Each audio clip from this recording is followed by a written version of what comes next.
Kalimang wika, nauuhaw ako. Sa araw pong ito, ating pong susuriin ano bang klaseng pagkauhaw ang uhaw ni Kristo. Sa akin pong palagay, ang ibig sabihin ng uhaw ay pangangailangan. Pagising pa lang natin sa umaga, tumatawag na ang pangangailangan ng sikmura. Kailangan na natin ng kape at pandesal. Maya-maya, tatawag naman ang pangangailangan ng katawan. Kailangang maligo, magbihis, mag-makeup. Maya-maya, tatawag na ang pangangailangan ng bulsa. Kailangan ng pumasok sa opisina para may pambayad sa renta. Kaya't kung hindi tayo hihinto at mag-isip, ang buhay ng tao ay mistulang tarumpong kang karot. Ikot ng ikot. Takbo dito, takbo doon. Hindi alam kung saan pupunta, kung saan susuot. Ang Lunes mo ay gugulong sa iyong Martes. Ang Martes mo ay gugulong sa iyong Miyerkules. At ang resulta, yun at yun din. Gigising ka ng umaga, papasok sa opisina, matutulog sa gabi. At kinabukasan, gigising ka na naman sa umaga, papasok sa opisina, at matutulog sa gabi. Hindi ba nakakapagod ang buhay? Yun at yun din. Kaya sabi ni Santo Tomas de Aquino, the job of a wise man is to know how to order things. Ang ating pong pagkauhaw ay may order of importance. May nauna, may nahuli.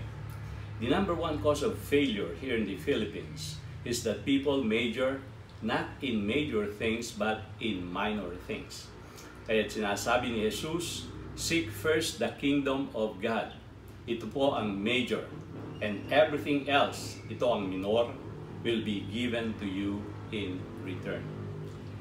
Natuklasan ng tao sa kahahabol sa kanyang pagkauhaw na may last end, something that you love for its own sake and not for something else. Ito ang tinatawag ni Santo Tomas na summum bonum. Kung may only rice sa mang inasal, ang summum bonum, ang only goodness, na pagka nakuha mo na, sambot mo na ang lahat. Kaya't isa lamang ang hinahabol ng pagkauhaw ng tao, ang kanyang kaligayahan. Ang problema, mahirap matagpuan ang kaligayahan. Kaya ang karaniwang daing ng mga Kristiyano, Diyos ko, pagod na ako sa kahanap ng kaligayahan ko.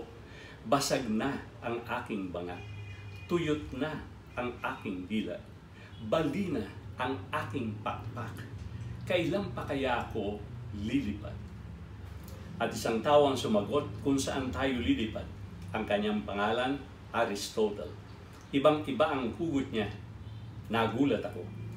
Kapag tinatanong mo kung saan matatagpuan ng tao ang kaligayahan, ang karaniwang sagot, alak, sugal, babae.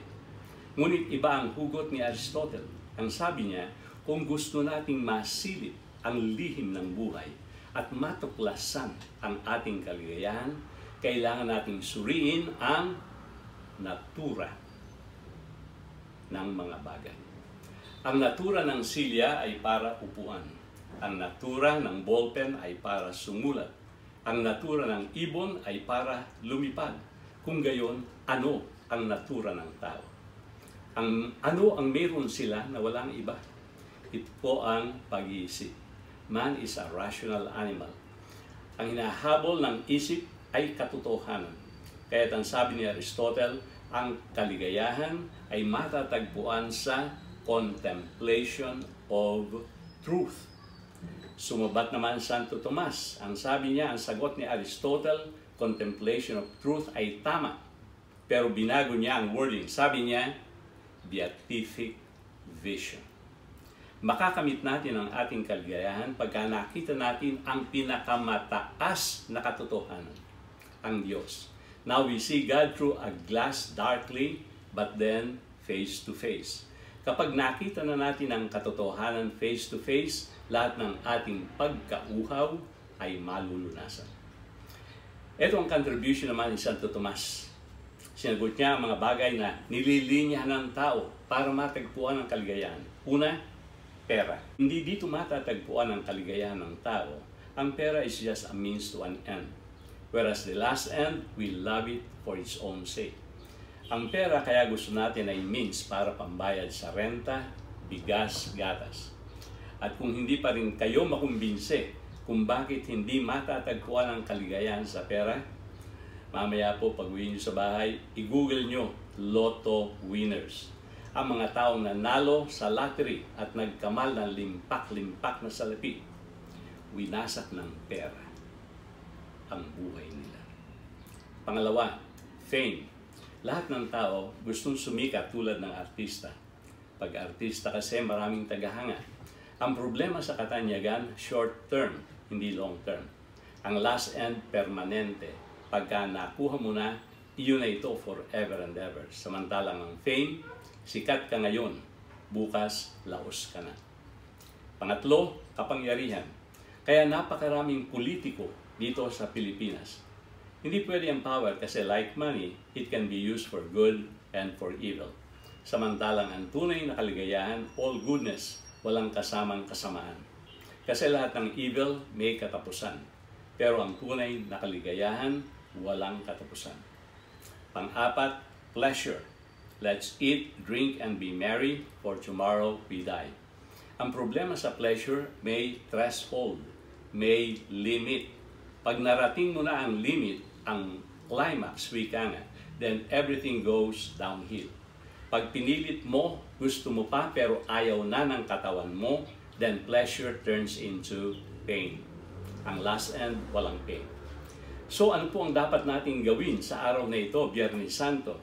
Ito po ang napakagandang balita sa Biyernes Santo. Ang hinahunting nating kaligayahan, hinahunting din tayo. Ito ang tulang The Hound of Heaven. Para sa akin, ito ang pinakamagandang tula sa buong mundo. Sinulat ng isang drug addict, si Francis Thompson. Ayon sa kanya, si Kristo ay isang malaking aso, The Hound of Heaven, na habol ng habol sa atin.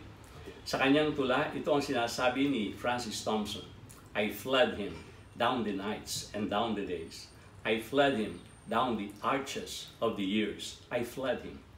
Tayong lahat ay iwas ng iwas kay Kristo, the Hound of Heaven. Kasi ang tao ayaw pumasok ng simbahan. Ayaw mabansagang santo santito. Kasi pag nabansagang kang banal, lahat bawal. Bawal ito, bawal yan. Pero ang problema, ang gusto ng tao, good time. Kaya sumigaw si Kristo sa krus na uuhaw ako. Kung paano tayo nauuhaw sa ating kaligayahan, ganun din ang matinding pagkauhaw sa atin ni Kristo. Ang hinahunting nating kaligayahan ay hinahunting din tayo. God first loved us before we loved Him. Kahit sa araw na ito, yakapin natin si Kristo. Kasi kung hindi, kung ipipilit pa rin natin unahin ang creature bago sa Creator, kung iuuna natin ang ating asawa, anak o career bago sa Diyos, kumanda kayo. This is what I call the revenge of creatures. Sila mismo ang mag-aalsa at maghihiganti sa iyo. Pag binulabog mo ang batas ng kalikasan, bubulabugin din nila ang buhay mo. Kaya sa araw pong ito, humingi tayo ng tawad kay Kristo sa habang buhay nating pag-iwas at pagtakas sa Kanya. Sabihin nating tama na pagod na siya ng kahahabol sa atin. Isuko na natin ang ating puso sa Kanya because our hearts are restless until it rests in you. Sa kandungan po ni Kristo tayo humimlay. Sa Kanyang kamay tayo kumapit, sapagkat tanging si Kristo lamang ang maghahatid sa atin sa dulo ng walang hanggan. Amen.